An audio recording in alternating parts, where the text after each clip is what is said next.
बच्चा party, this is your SST educator Ujjwala पुंज and सबसे पहली बात तो आप सभी को कॉन्ग्रेचुलेशंस क्लास 9th में प्रवेश करने के लिए। लेकिन इस क्लास 9th की पढ़ाई को चालू करने से पहले बहुत ही ज्यादा जरूरी है ये जानना कि हमारी इस क्लास में एसएसटी में क्या क्या पढ़ना है, यानी कि हमारा जो सिलेबस है सीबीएसई के अकॉर्डिंग वो क्या है। और बच्चों जो हमारे सेक्शंस हैं यानी कि हिस्ट्री, ज्योग्राफी, सिविक्स, इकोनॉमिक्स कितने कितने नंबर के आते हैं, सिलेबस जानना इस वजह से भी बहुत ज्यादा जरूरी है क्योंकि कभी कभी हम लोगों को ऐसा लगता है कि अगर ये सारे ही चैप्टर्स हमारी किताब में दिए हैं तो शायद हमें ये सारे पढ़ने हैं। बट बच्चों बहुत से ऐसे चैप्टर्स हैं जो सिर्फ पीरियोडिक असेसमेंट में आ रहे हैं और बहुत से ऐसे चैप्टर्स हैं जो अब सिलेबस का पार्ट नहीं रहे।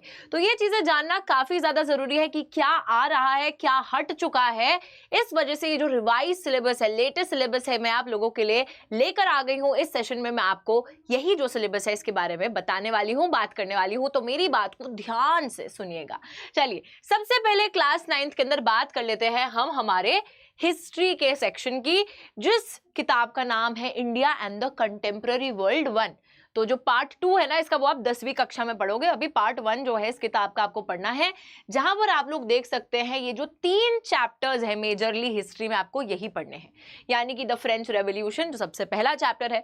दूसरा चैप्टर आप पढ़ोगे socialism in Europe and Russian revolution.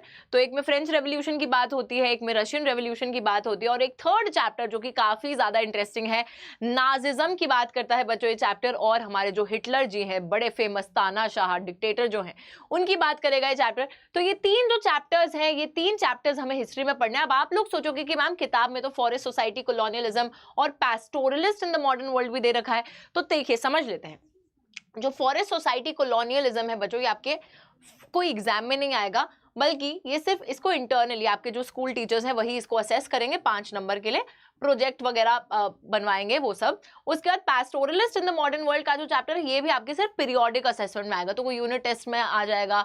School वालों पे डिपेंड करता है वो देंगे कि नहीं देंगे, ठीक है।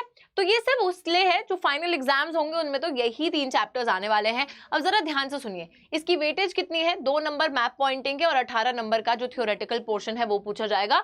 तो 20 नंबर जो है हमारा टोटल हिस्ट्री का वेटेज वो होता है। 20 मार्क्स की टोटल वेटेज है, 2 नंबर जो है मैप वर्क के भी हैं।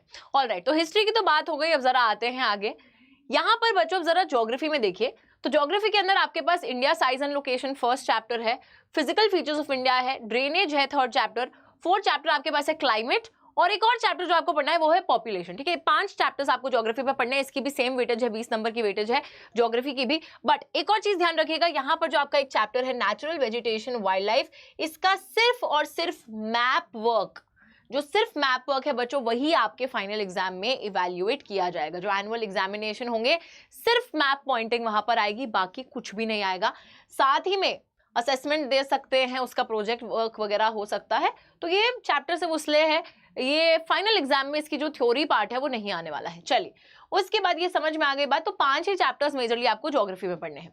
उसके बाद आती है हमारी सिविक्स यानी कि पॉलिटिकल साइंस, जिस किताब का नाम है डेमोक्रेटिक पॉलिटिक्स 1। ठीक है बच्चों, अब इसके अंदर आपके पास टोटल है 5 चैप्टर्स और हमें सारे ही पढ़ने हैं। 5 नहीं, यहाँ पर हाँ 5 ही है।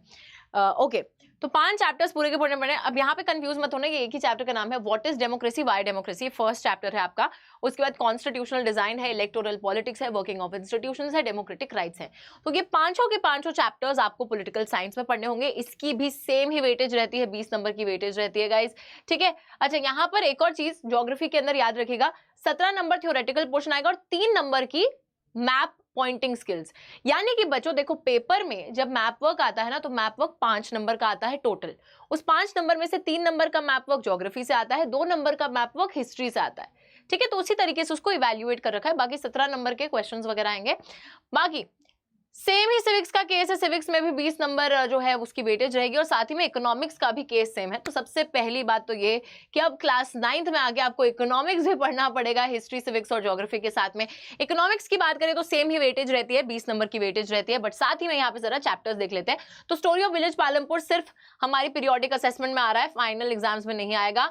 तो 3 चैप्टर्स बेसिकली हमको यहाँ पर भी पढ़ने हैं, people as a resource, poverty as a challenge और फूड सिक्योरिटी इन इंडिया। इनकी भी वेटेज 20 नंबर रहेगी आपके एनुअल एग्जामिनेशंस में।